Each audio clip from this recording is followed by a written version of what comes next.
As the deadline for re-endorsing the Iran nuclear deal approaches, the world's once again second-guessing Donald Trump's next move.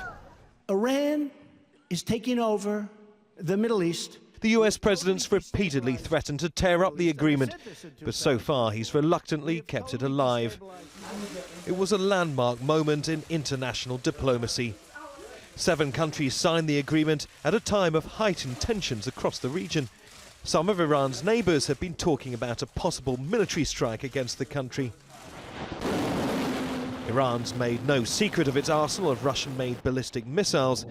Israel and Washington's Middle Eastern allies feared it also had an active nuclear weapons program.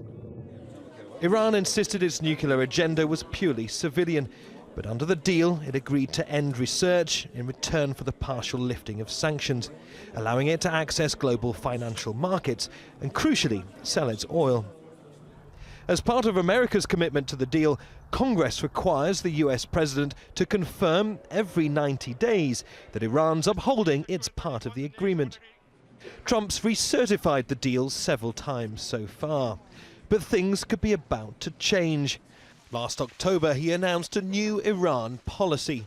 Iran is not living up to the spirit of the deal.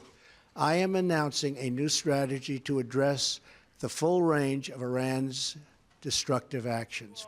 It's a strategy many Iranians believe is motivated simply by Trump's growing support for Israel. I think under Trump, US and Israeli interests are closely aligned, and I think Trump's main problem with Iran is that it clashes with Israel, for that simple reason. So for that reason, I would also add that should Iran and Israel's relationship improve, which is not on the horizon anytime soon, you would see major changes in the Iran-US relationship as well. Trump's refusing to recertify the deal until Congress amends it. He's called for sanctions on Iran's Revolutionary Guard, which he described as a corrupt personal terror force of Iran's leader. He also wants to extend time limits on the country's nuclear research and curtail its missile program. But as Congress didn't draw up the deal, it's not down to them to change it.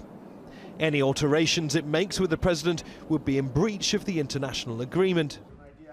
It leaves Donald Trump with 2 choices: recertify the deal and keep it alive, reject the deal, violate the agreement, and almost inevitably trigger an international crisis. Neave, Al Jazeera.